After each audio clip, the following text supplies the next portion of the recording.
Technical Difficulties, the show where we share our troubles and our successes in the smart home world. With me, as always, we've got Brandon. Brandon, how you doing? Yo, I'm doing great. I'm over here operating cameras today. I'm pretty excited about this. Yeah, we got quite the new setup here. You probably can't see it quite all of it, but yeah, we got new buttons. We've got new cameras. We got switch the cameras. Just press some buttons. Look at that. Oh my Multiple gosh. camera angles. Right? Like, we can look here. We can look over there. There we go. And then Pete can look right up here. This is here. Solid. See, this is solid content. This is how you want to start a show. So, yes, we like technology here. We like smart home technology. We like our video technology. So Brandon's going to be rolling with the camera today. And, of course, Vince, we are in your shop today, Vince. Yeah, I appreciate you guys showing up. So we're in my showroom in Annandale, Iona, granite countertop and monument business. So that's where we're at. Yep, he deals in the dead. Deals in the dead. Everyone's dying to get in. There we go. And if the train comes by, I'll just hit the button for train. That is not. It's the worst train horn I've ever heard. Well, there's not a train horn button, but like, I don't know. Can't you preload some audio noises in there? I could. I will. Okay. For next time, I'll get on that. If you have some recommendations for audio noises that you want Brandon to download, just send them our way in the comment section. How does the train go by here? I mean, it's like 25 feet away. Okay, it's completely sidetracked, but like this area right here, there's houses next to like behind these businesses. There's a train track here. There's a cement plant here. Like, I don't know how anybody could live here 24/7, but God bless them. Yeah. I think there's been 3 trains since I got here. Just setting Really? up. So we have to pause the show if a train. We might have to. Awesome. We have the We'll see how technology loud it now. is. It's all Awesome. good. Okay, well, so today, interestingly, we've got the button bar. So hit some buttons for us again. One more button. Oh yeah. All right. So we got these buttons, and we got the sound buttons. Yeah. The audience is excited. Yes. So I bring that up. I bring that because our topic today is button controllers in the smart home. So we're we doing dashboards today boring? too, or we're gonna just do buttons? Well, all of the above, baby. Doing all of it. All right. Well, I guess it's kind of the same thing. Dashboards are buttons, just digital. Yeah. So we're talking all right. buttons. Super buttons. We're talking dashboards, and trying to figure out how we can incorporate those into your smart home. And Brandon brought some show and tells. I did. So I gotta remember to cut to the right camera here. Oh boy, here we go. We got the Pico. We got a little flick button, and then the flick twist. I should have grabbed the button that I had for the Zooz button, which is very much like the Pico. And then what other ones are out there? The most common ones. Philips Hue has one. Philips Hue has some good buttons. Akara has a button. Yep. I was supposed to bring a Senglet. I got another button that's similar to that rotator dial thing that I got sent to me.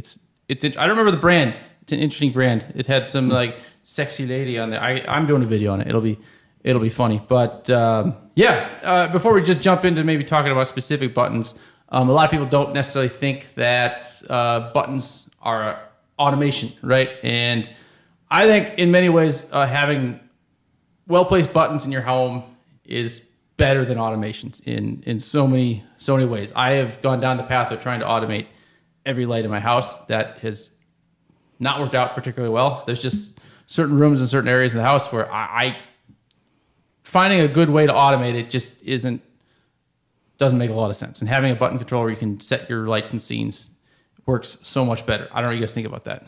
I feel like the philosophical conversation about it is that they're really they're scene controllers, right? So you're putting a bunch of actions together so that you can, when you push the button to create.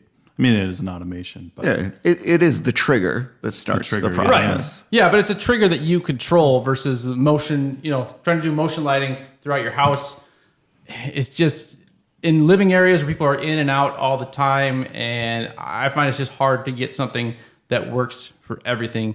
Presence sensors have made that a little bit easier in some respects because, most motion sensors, the PIR sensors anyways, when motion stops, if you're just sitting there, it thinks you're gone, and then it can shut the lights off on you. Whereas presence sensors will make that understand if you're still there, if they're good enough to understand that. There can be a little bit touch and go sometimes in my experience. They also have you have to be plugged in all the time with those, and they're not compatible. That's the biggest thing about presence sensors is that, I've got I like the Car one.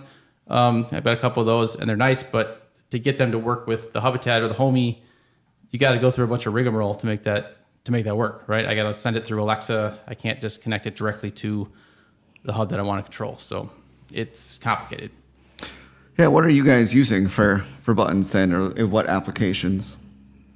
So for me, like I said, I've got Picos throughout my house. That's probably the one home automation thing that my wife really likes in the house is that there's a Pico button by her nightstand, and it controls all the devices in our bedroom, right? Because again, motion you're not going to use in your bedroom. There's other ways of doing things, but yeah, she can control the main light. She can control the little lamp by her bedside. She can control the fan, and even the window shades as well. So she's controlling things outside of the Lutron ecosystem then. Yes. And so for the audience, how are you achieving that? Oh, okay. So you want me to actually teach people things? Whatever. He's like, no. Lane, yeah. So I've got a couple different ways in my house. I have a Homey Pro and I've got a Habitat, and both of them can connect with the Lutron Picos. And then, so using the bridge, you have to have the Lutron Smart Bridge for the Homey Pro or the Smart Bridge Pro for the Habitat. And then essentially you just connect that to your hub. And then when you press your Pico, you can automate it to control whatever other devices you have connected to your hub. So yeah, you don't have to stick with Lutron to make that work. Yeah, they made that a lot easier too to map out the buttons, didn't they? I remember when I first tried to do that, I had to figure out what is the top button register in Habitat, and I would click it a few times and look through the logs and say, okay, that's button 3 somehow. Yeah, I mean they haven't fixed that necessarily. It's just basically 1, 2, 3, 4, 5. Okay, I thought on one of the systems it was easier where it told you. The Homey does that where it says the top button or it says middle button. Okay. The Habitat is just button Gotcha. 1, 2, 3, 4. Fair enough. 5. You figure it out once and then you just copy that to the next profile. Yep.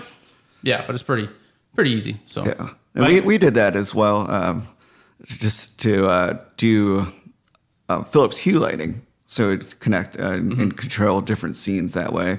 I just think that the Pico itself looks nicer, the aesthetic on the wall next to the other switches. So that's what I went with. Yeah. Do you have the pedestals? Do you have little Pico pedestals? Well, yeah, we have that as well. My wife likes that for taking the dogs out. So you can just hit the one button, all the things happen, and then hit it again. And there you go. Yeah. So that's, like I said, that's on my wife's nightstand. It's got sits on a little pedestal. Maybe I'll be motivated and put a picture of it here in the video. Probably not. Yeah, that sounds like editing work. And with this setup, we're really trying to move away from having to edit. Exactly. I got the buttons. I may have misclicked some buttons here or there. If I'm looking here, but I should be looking there. Or looking there, and I should be looking here. Or Pete's talking, and it's us on the camera. Well, that's my fault. It's okay. First time. I remember my first time. Yeah, well, once we get big sponsorship dollars, then we'll have someone dedicated to just run this. We'll have a full-time producer. That's right. The big leagues, right?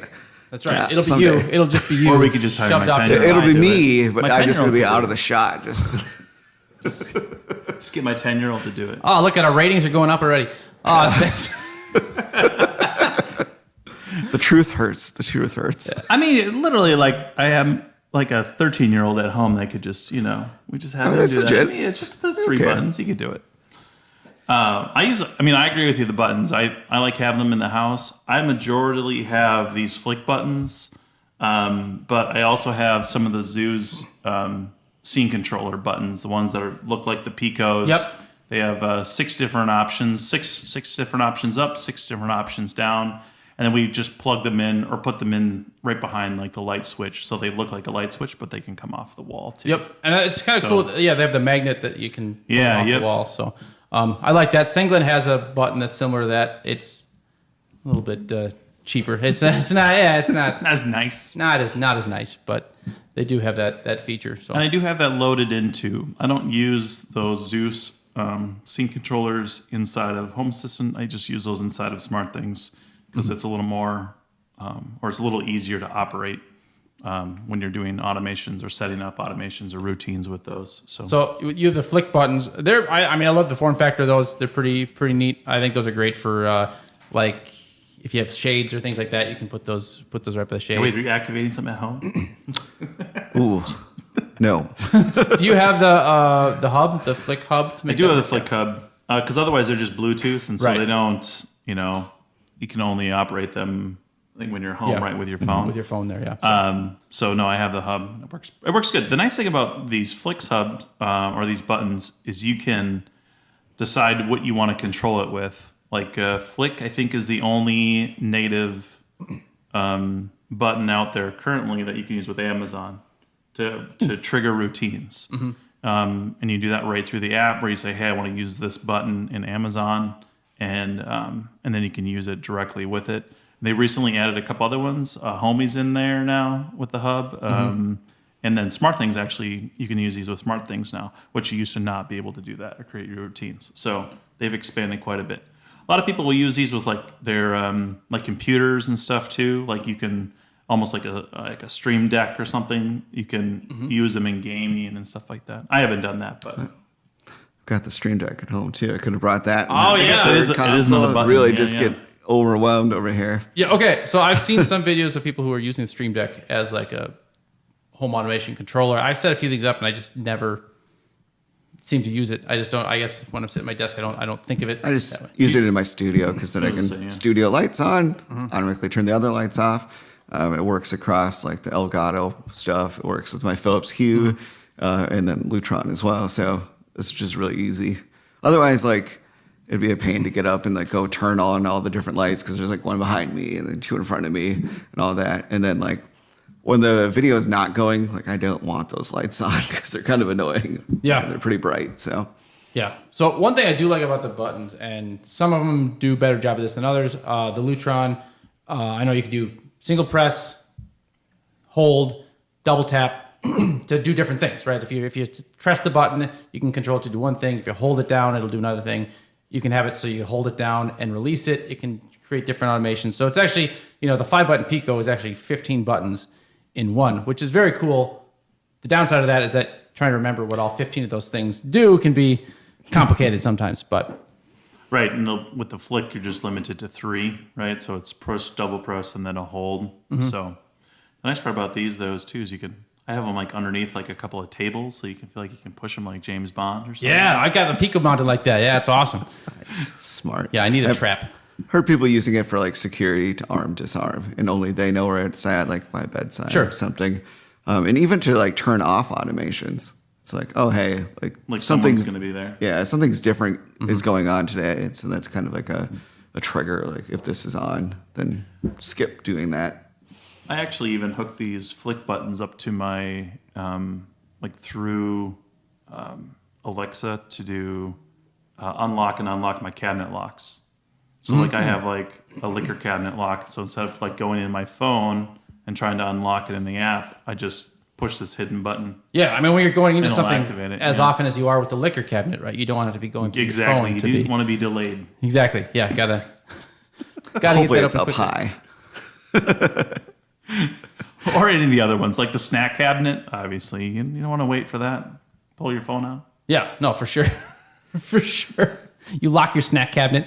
Yeah, it's my snack cabinet. It's the adult snack cabinet, so the kids don't go in there. So That's smart. I like that. you know, like when you go to the store and buy something, you're like, oh man, I really want this, but I'm not going to eat it right now, right? In moderation. But if you leave it anywhere other than the locked snack cabinet, the kids it's gone.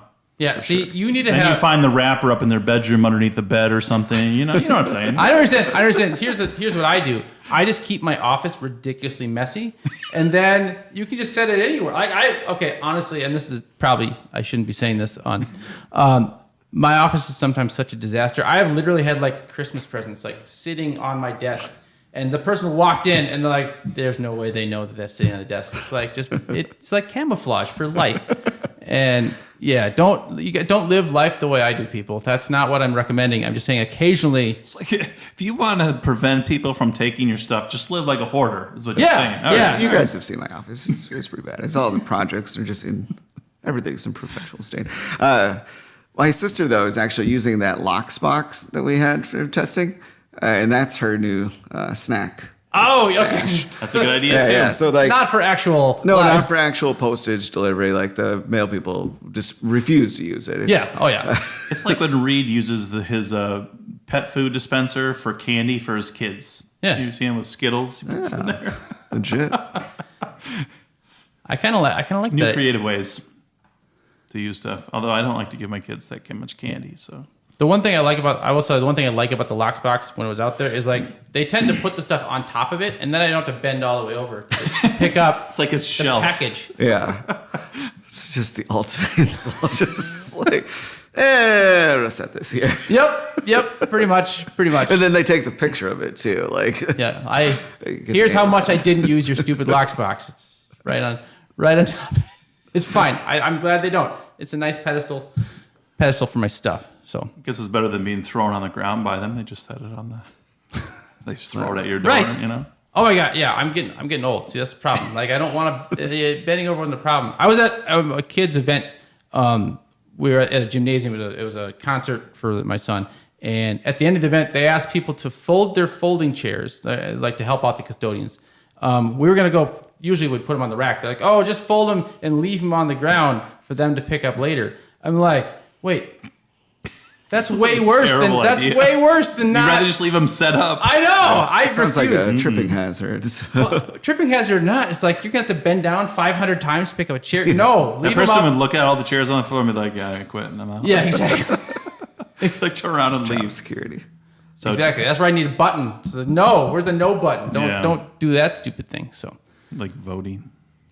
Do you guys use any dashboards? I have 3 that I use in my house with tablets. Do you guys have any dashboards? You know, I convinced Pete to go up in my attic with me, and we set up the Echo Hub. we did. You better use it. I went in that attic. I honestly. Oh, don't even tell me. Okay, so it's great when I walk by and like I see nice pictures of the dogs and our trips, and I like that, and the weather at a quick glance. But as far as like controlling things, like I have my mouth hole, I have my automations, and then I have switches right below the damn pad. Or you could run to your bedroom and go through a little screen and figure it all Yeah. out. So, and like the camera feed, it just loads way too slow. Like in theory, it could be great to see like who's at the door, but by the time it loads, like Oh my they're gosh, gone. how much of the smart home world is in theory it would be great. I feel Yeah. that's If almost it just worked all the time, yeah. Yeah. Like instantaneously. yeah. There's so like my house is filled with in theories. This would be a great idea. The problem too is like you're going cross-platform, and so like anytime you go Shoots to the up, shoots cloud, back down, it's too much. Yeah. So Yeah, if it was a direct feed, from like the real link, then it'd be fine. But it's not. Yeah. So I will tell you, I don't have any dashboard set up for a tablet or anything. I use the dashboard on my phone. Occasionally, if I need to like remotely turn the lights on or off, just mainly Apple Home is what I use for that. It's just everything's in there and just easy. But you are a dashboard guy, so tell us about dashboards. Yeah, so I've kind of switched up a little bit. If you Brandon did a video, I don't know how long ago was that? Probably about a year ago. I'm coming up on a year, yeah. Come on a year ago if you want to check out that video, but on his page. But I use these cheap Samsung tablets. They were like $150 or something. And then we did like a 3D printed holder to put it on the wall. And then I ran the electrical. That's a little more involved if you don't want to do that. But Yeah. So yours is power. You got constant power. power is going all the to way it. in the back, which is proved to also be a downside to it because the tablets the batteries have swelled on them like 2 or 3 jeez. times. And so I literally have to send them off to Samsung. They send me new ones, and I've swapped them out like 3 times in the last like 3-4 years. They're like, what's going on here? Yeah. So at first I was using action tiles with smart things, and I still have 2 of my dashboards are action tiles. But the third one down the living room is I moved over to Home Assistant dashboards. That's a little more complicated of a process. It seems like that's going to be getting better here shortly to be able to do them without like having to spend thousands of hours to create Yep. a I've only been saying dashboard. that for 10 years. So. But I have a dashboard that I use just for that room. What I use dashboards for a lot of times is like, for example, the one at the top of the stairs is like if I'm going to bed and I forget to turn something off downstairs, like I don't have to go back downstairs. I can just turn off the lights or turn off the kids' TV. or whatever. Like I have the ones that I use the most on that dashboard, so I don't have to walk my So that's ass okay. downstairs. That's another great button trick. If you have a button controller near your bedroom, in your bedroom, just have a button that turns everything off. Just a good night. I have one button. You hold it down, shuts everything off. It's a beautiful thing. Yeah, I mean, I don't like to use voices much. I don't like to say, "Hey, Miss A," whatever. I find that extremely other annoying. people are around. Yeah, that's a little bit off-putting. Yeah. I mean, that was like cool back when it came out, but it's not so much anymore. You know? Yes. But the worst is like you have people over and you're trying to get it to do something, but it's loud and it's just like, oh, people aren't impressed. You by have the smart people home. over? Yeah. Oh, I'm jealous. Pete can't have anybody over. No, You too. He It can't was walk through 3 his weeks house, ago apparently, when we filmed. So That's true. We were there. It's a beautiful, lovely house. He sells great houses, people. He's a realtor as well. So sell your house through Doyle Real Estate. And there we go. We got 2 sponsors. Doyle Real Estate Team. Here you go. If you want to. This is not working out. We need outside sponsors. Oh my gosh. Yeah, it's my camera equipment, and Vince is hosting here today at Annandale Monument and Granite Countertops. You can see in the background. You get to see the, we got to the cut sync to Pete displays. here. Yeah, hey, look at me. You got the website going there. GraniteMN.com. So It's a this, great website. this See the table? This is Granite. Granite. Oh, got Now this Granite's is conference table.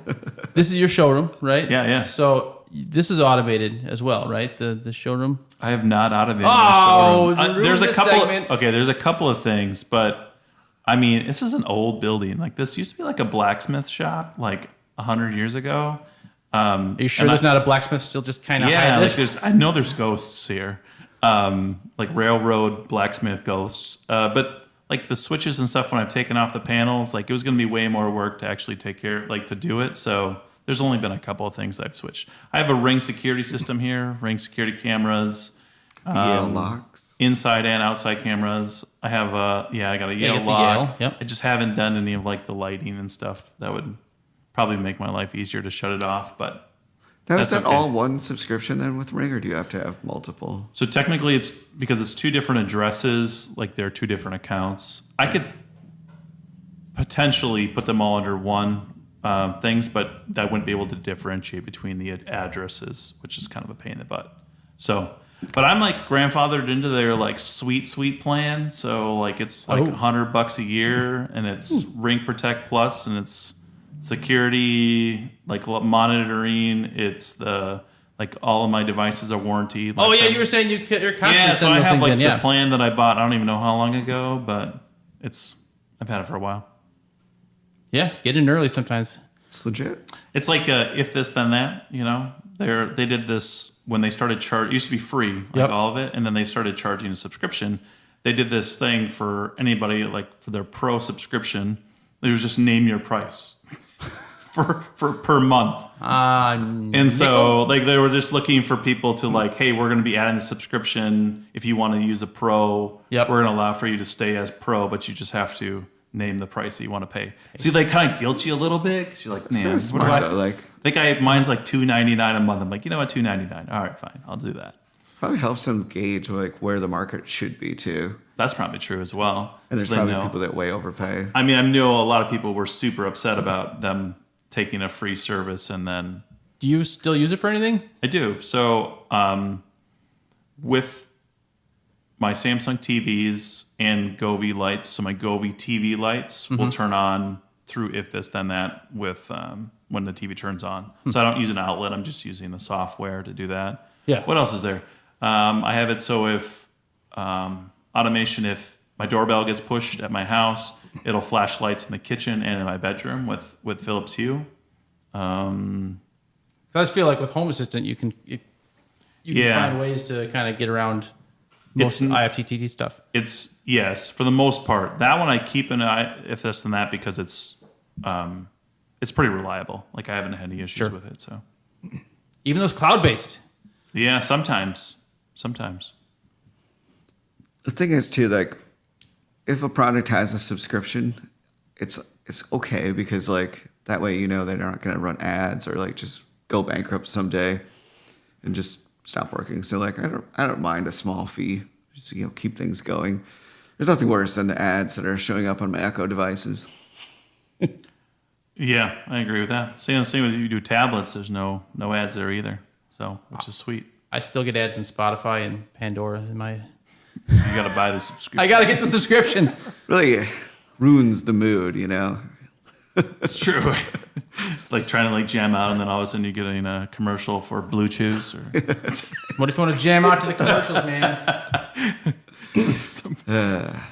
So, but other than that, so I have 3 dashboards. I've thought about switching the tablets out here. They have some bigger ones where they're 11.5 inches. But yeah, if you're at home and you want to do it, it's super beneficial. About under $200, be making basically a dashboard ad free, and you don't have to do too much with them once you put them up.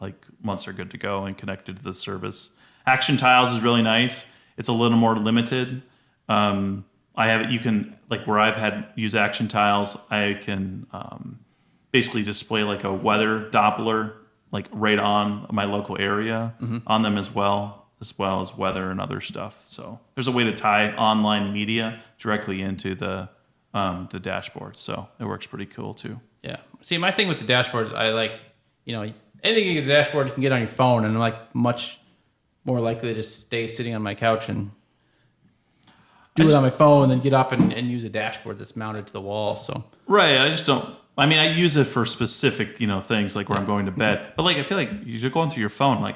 We went and did a show, right? We counted how many apps we had, right? Yeah, we had. I mean, I Too have 70 apps. Too many. I have way this. too many. And so you're trying to do multiple things. It's a lot easier if you have scenes set up, things like that. I will tell you that inspired me. That episode we did inspired me to actually organize. Look at a folder. I have a smart home folder now on my phone. I also have a smart home folder, but there's 50 pages in it. Game, but yeah, I used to have just 500 apps on all, and I just had to scroll through everything. But I actually moved the things I use to the front page, so I feel sort of done that 10 years ago. But is there when you do your when you control most of your smart home stuff from your even an app or using scenes? What app are you using most of the time for your stuff for scenes? Apple, generally the Apple app is if I'm using something. So Apple Home. Otherwise, I'll go into Habitat if I have to do something more complicated that I have. Is Homey have a good dashboard or a good UI for?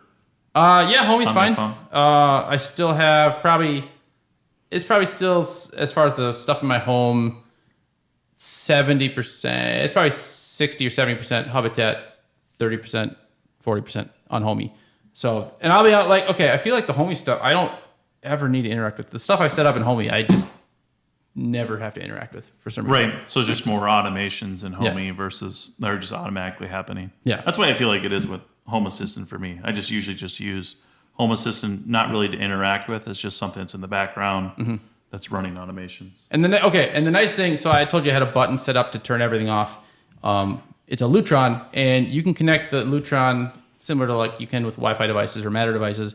The hub is connected to both the Homey and the Habitat, so if I press the button, it'll do something on each of those systems. So one button will turn off all the stuff in Homey, and it'll turn off all the stuff in Habitat. So, what do you guys use buttons for the most? What types of automations or scenes are you using your buttons for the most? Lighting, which is pretty obvious, right? But in more ways beyond what you could just do normally with a switch. So think lights that aren't normally connected together, or having different dim settings, or having colored bulbs be incorporated as well. So cross-platform, that type of thing. I think that's really where it shines the most. Yeah, being able to do cross-platform, being able to control bulbs with them, so you can dim and do the different things that a switch won't necessarily do with a bulb, smart bulb and stuff like that. So, got it. Yeah, I'm using mine for lighting scenes, but mostly for movie night. It'll shut the blinds and turn on all the accent lighting, the Govee stuff. So that's usually my second.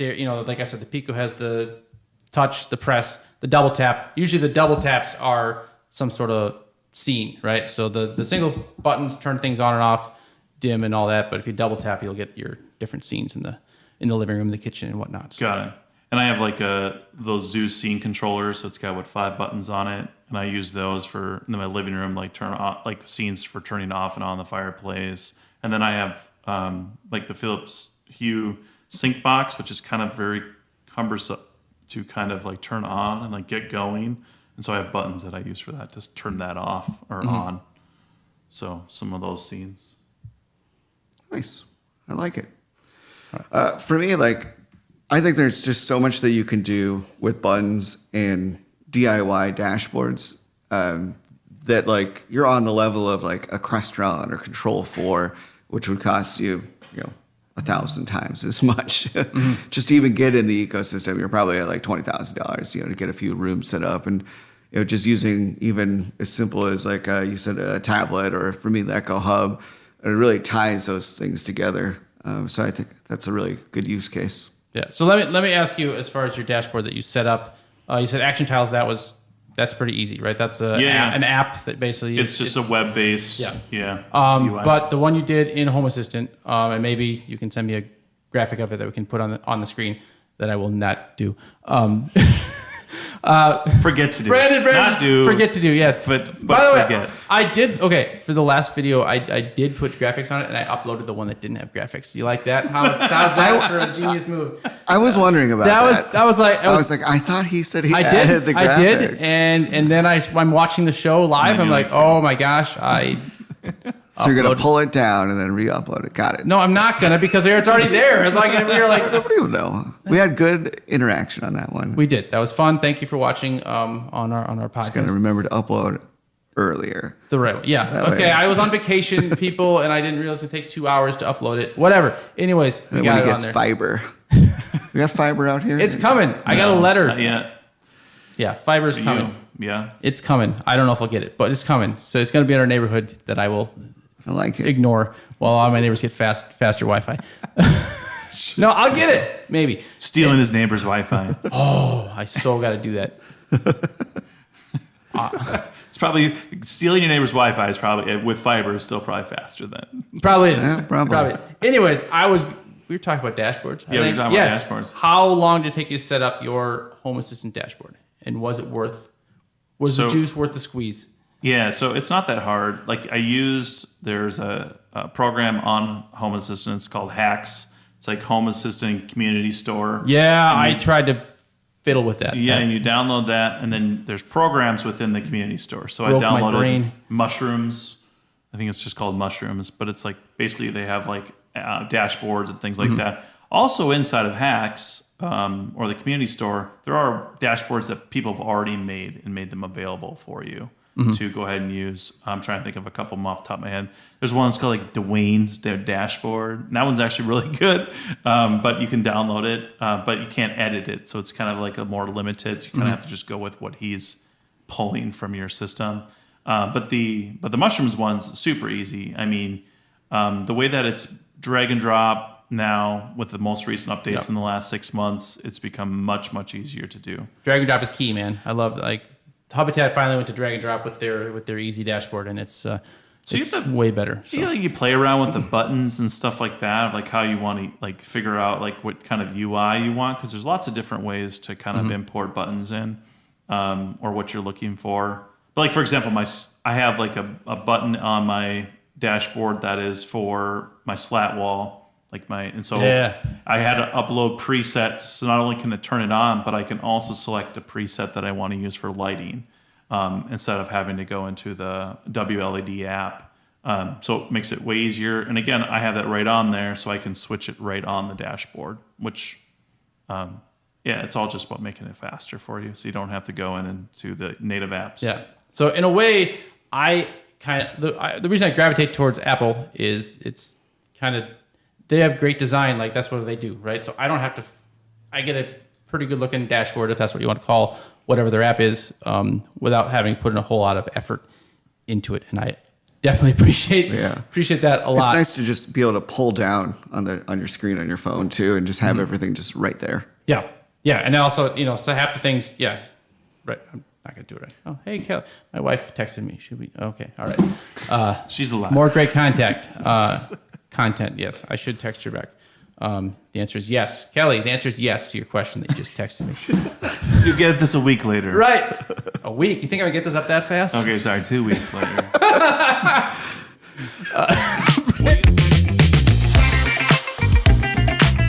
Today Brandon has a top 10 list for us, which may not have 10 items. Brandon, what do you got for us? Top 10 what? Well, today we have the top 5 security camera systems. Oh, he's halfway there. All right. Yeah. So He's got two 5-1 lists. All right. Top 5 security camera system. Let's tell you why you're wrong. Go for it.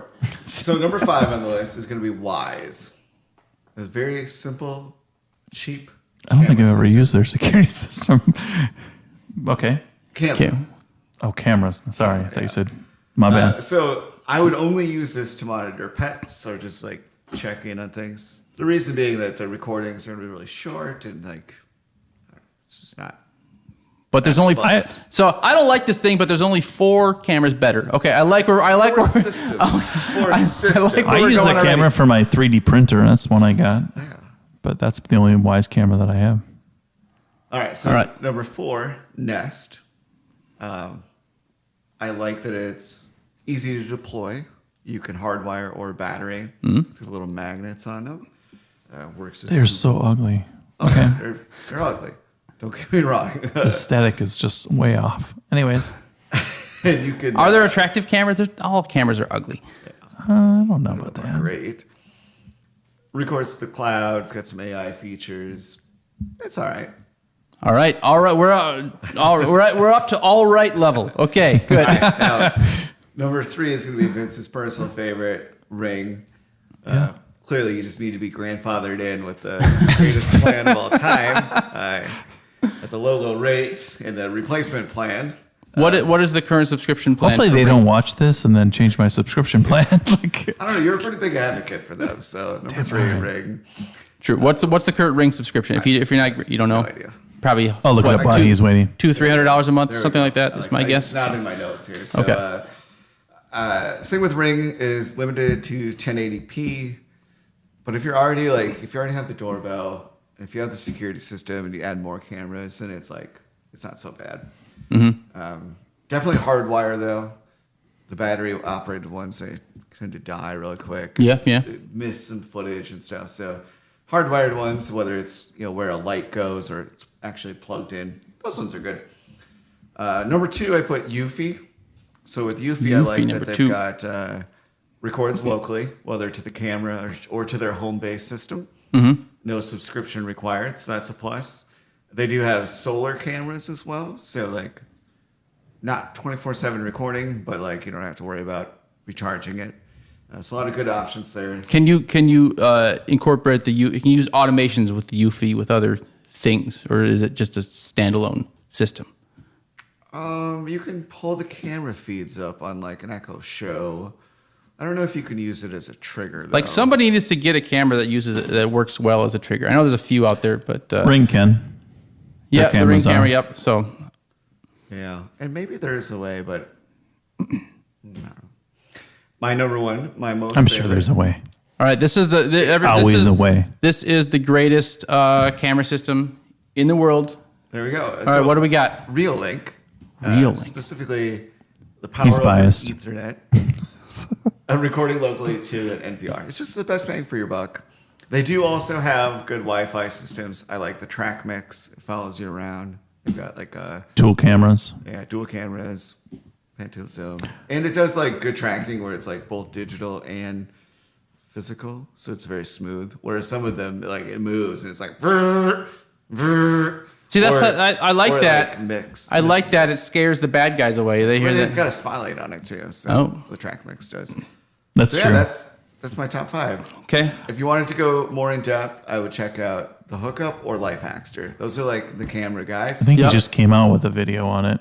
The hookup did for security And I cameras. don't know when this is going live, but he probably also The video is here's why Brandon's also list just sucks. did. Yeah. But like, no, they get so in depth and they like do the running thing, and we're never going to be on that level. So my methodology is more like try it for a while. He's at like, your I house. took 100 grains of sand and I Yeah, exactly. in the carpet, and the vacuum picked up 50 grains of sand. I was like, damn, Next level. that is I know. Also, next level. I'm glad somebody's doing that, and I'm glad that person is not me. He's also like very respectful of your time as well, because he'll just say like right away, here's the best one, here's the link to buy it, thanks.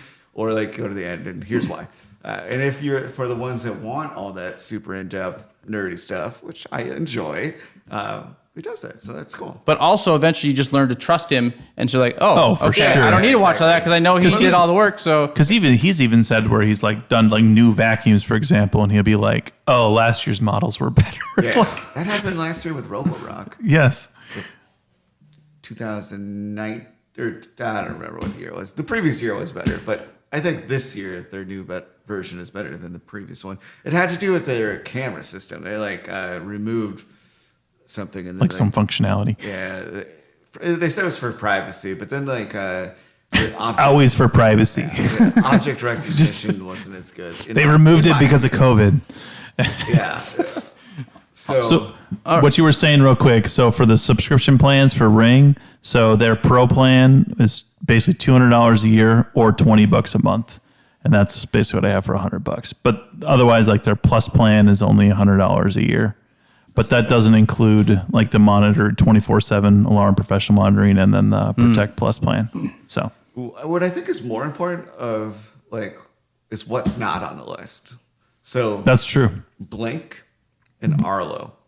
Blink and Arlo, neither one. Yeah, these are two that people ask about all the time. And like Blink, they'll even like throw in a free camera. I mean, you didn't say Unify either. But. Unify is almost like pro level. Like when you get into It's like too good for his list. It's too good for this channel.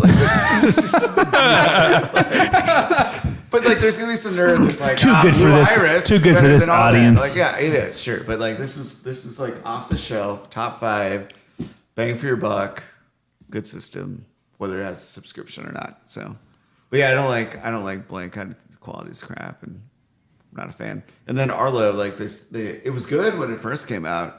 It used to be like, should I get Arlo or should I get Eufy? And then Arlo like started taking these base features and putting them behind a paywall. I thought Arlo was just a guy with a camera that showed up at your house and took footage. No, it's not. All right. That's his name, Arlo. So there you have it, folks. Top 5 security cameras. Thanks for listening today. I hope you enjoyed that show. If you have ideas for future episodes, let us know in the comments. We'd love to talk about what you guys want to talk about. And don't miss our live show next Tuesday. We're talking about automations with kids. So check that out. And again, thanks for listening, and we'll see you next time.